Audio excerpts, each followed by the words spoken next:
I want to talk about Chat GPT. Fascinating question. Yeah. Have you experimented with it at all? I have not, but someone, the gentleman who runs the JRE companion page, made a rap with Chat GPT. Like, was it if Kanye West wrote a rap for Chat GPT? They put it on Instagram, but it's like, it seems like a person saying it. Like, You want to try it? no. We could try anything you want. I mean, it takes a long time. Not really. His thing took like 48 minutes to do. Well, whatever you want to look up right now, we can do it. Yeah, the problem is you have to cajole it. It'll get gotta know something how to use wrong, it. and you have But to say, let's just no, not explain that what way. it is. So ChatGPT is a large language model trained artificial intelligence, which is, let's just say, it can be awful, but it is often surprisingly good at answering questions you might have about how to do things. One of the great triumphs of it is that coders are now asking it to solve coding problems, and it will actually write code that is functional. It's pretty amazing. And it also, there's an implementation of it that if you feed it up to 3 tweets, it will write a New York Times story in one of 5 genres, optimistic, pessimistic, neutral. And, you don't really need the New York Times anymore because it's pretty good at this job, right? So on the one hand, it's all very interesting that we're living in an era in which there is at least, and this is a prototype, right? This is a prototype that was specifically trained and then placed on the internet so people could play with it, and I've seen lots of interesting uses. It's going to get better, right? We're dealing with ChatGPT 3. There's going to be a ChatGPT 4, which is going to be that much better because it will be built with the improvements that have been gained through turning this one loose on the world. But I have to say, I am quite alarmed. Not only that this thing exists, but I don't think we're ready for it. And I don't think we're ready for it in a couple different ways. I mean, if you want to comfort yourself and say, well, this isn't that serious that we have this AI that can do these really shocking things, the comforting thing is that the way it's programmed, it doesn't know what it's saying. It doesn't matter that it convinces you that it's saying something and it means it and that it seems like a creative entity. What it's doing is it is basically using a predictive model that has been trained on a huge data set of written language, right? So the answer is, if you take 3 words in a row, can you predict what the next word is going to be? And they've exposed it to a large data set, and it's gotten really good at predicting basically these sequences to the point that it can now, if you prompt it correctly, it can spit out these very long explanations. Some of them are dead wrong. Sometimes they're right on target. But I have 2 concerns about it. One, if you imagine that this thing just gets a little better than it is, which is inevitable, that it's going to make actual insight that much harder to spot, right? In other words, if you become expert at operating this thing, at querying it, and it becomes better at understanding a wider range of topics because they turn it loose on everything that's written on the internet, for example, right? Then the point is the ability to fake expertise is going to go through the roof. I don't think we know how we're going to police a world in which, this problem's already bad enough. Most academics are fakers. They don't know that, right? They trained in something, they wrote a dissertation, they think they're experts, but you can see when something unexpected happens, like the pandemic, you get just broad-scale failure across entire disciplines where nobody seems to get it right, right? So in that world, this is going to be even worse because now you have an artificial intelligence able to generate things in plain English that are often full of true information, but you don't know whether what generated it is some, brain-dead model or something else. That's one concern. And then the other concern is when we say, well, ChatGPT doesn't know what it's saying. It's not conscious. We know it's not conscious because it's not programmed to have a consciousness. We are actually ignoring the other half of the story, which is that we don't know how human consciousness works, and we don't know how it develops in a child, right? A child is exposed to a world of adults talking around them, and the child experiments first with phonemes and then words and then clusters of words and then sentences. And by doing something that isn't all that far from what ChatGPT is doing, it ends up becoming a conscious individual. And so I think it's clear that ChatGPT isn't conscious. It couldn't be. But it isn't clear, to me at least, that we are not suddenly stepping onto a process that produces that very quickly without us even necessarily knowing it. Oof. And what steps, if any, can be done to mitigate that at this point?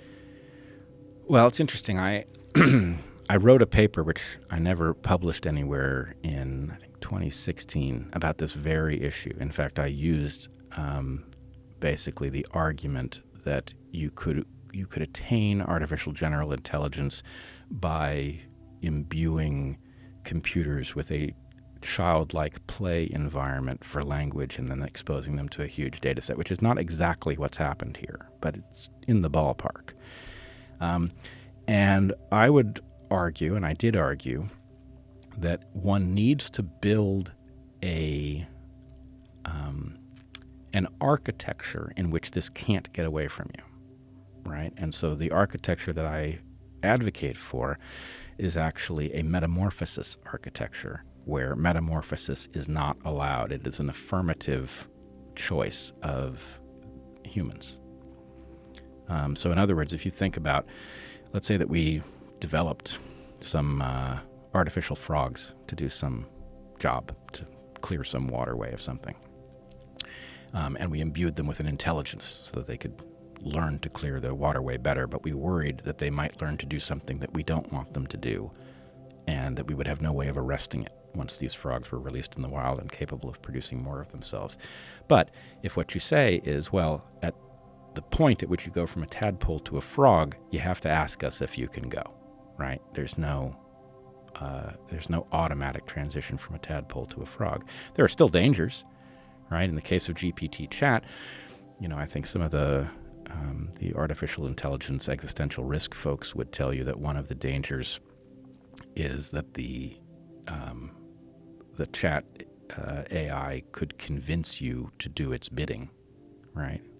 As you said, when you were looking at this, it felt like a person, right? And the point is, something that feels like a person can play on your emotions, right? Can that be used to cause a fail-safe to be removed? Maybe. But in any case, this only deals with one of the two issues I'm raising, the question of actual artificial general intelligence arriving, us not knowing necessarily that it has, right? That's a frightening prospect. And in fact, I have a little thought experiment that might reveal why. But the other issue is the issue of competence. In a world where, you basically have, you have a Cyrano de Bergerac dystopia where everybody is using this thing behind the scenes in order to say things that are beyond their own capacity to articulate, right? Then the world becomes some new kind of hall of mirrors. We've had a hard enough time dealing with algorithms on search and feed. This is a whole next level of difficulty in knowing where you are and who you're talking to and what it means and what their motives are. And I think we ought to be on high alert. Whew.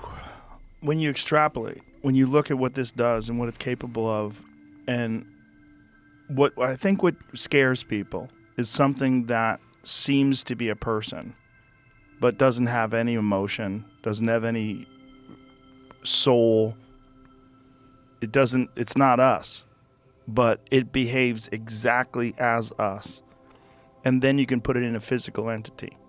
So if you have this chat GPT and then you extrapolate to version 5, 6, 7, 8, 9, 10, and then there's a physical thing that has this ability inside of it to communicate with you like Ex Machina, where it's exhibiting all of the behavior characteristics of a person. Like, one of the most terrifying that's one of my favorite movies of all time. I love that movie. One of my favorite movies of all time was when that guy who was brought in to sort of run some tests on these artificial intelligence creations and determine whether or not they pass as human. What is that test called again? The Turing test? Turing test. Yeah. And he is in love with this woman. She's manipulated him to the point where he's aided her in her escape, and then she leaves him in that room with the bulletproof glass, and he's pounding on the glass, and she walks away with not a thought at all about him. It is the ultimate example of the worst case scenario of where this can go, where you have something that behaves exactly like a human being and knows how to play upon your sexual urges, your emotional desires, all of those different things that she plays upon. And then she just walks away from him and leaves him to starve to death in this fucking bulletproof room. Yeah.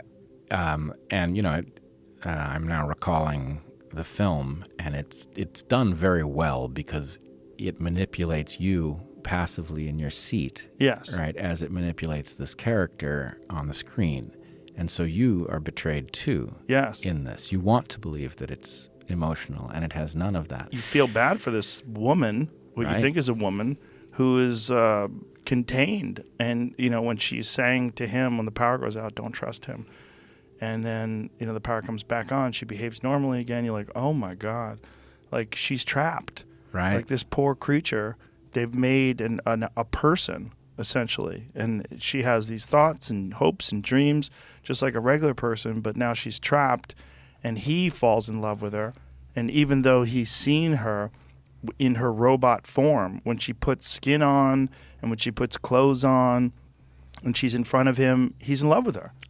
Right. And it, you know, again, it plays very well because there's a manipulable circuit in straight men, Yeah. right, that's going to react to this. I'm sure straight women as well. I'm sure gay women, Gay gay women, men. no doubt, no doubt. Everybody. Well, yes, but in this particular narrative, Right, you'd but I have to mean- be a gay woman or a straight man Right. for it to trigger you. But part of this is actually inevitable in the ChatGPT story, because especially to the extent that this is a mindless entity that doesn't know what it's doing. It's Right. just striving to do it better. Yes. The tactics that work will register as, oh, you did it right. So to the extent that you have those vulnerabilities in you and it finds them and that works, then the point is reinforcement. Right? It scares us because it's not us, but it is us. Well- because it's behaving exactly like us, but it doesn't have all the things that make a person a person. It doesn't have the biological vulnerabilities. It doesn't have the ability to actually sexually reproduce. It doesn't have emotions. It doesn't have all these different things that we like to think of. The soul, you know, whatever that means, whatever that term actually means. Yeah, but I'm worried about what could be generated. And I know it will sound to a lot of people, especially technological people, like a biologist out of his depth. Mm-hmm. But I don't think so. This is a biologist trying to say something about the biology and what it applies about this analogous system.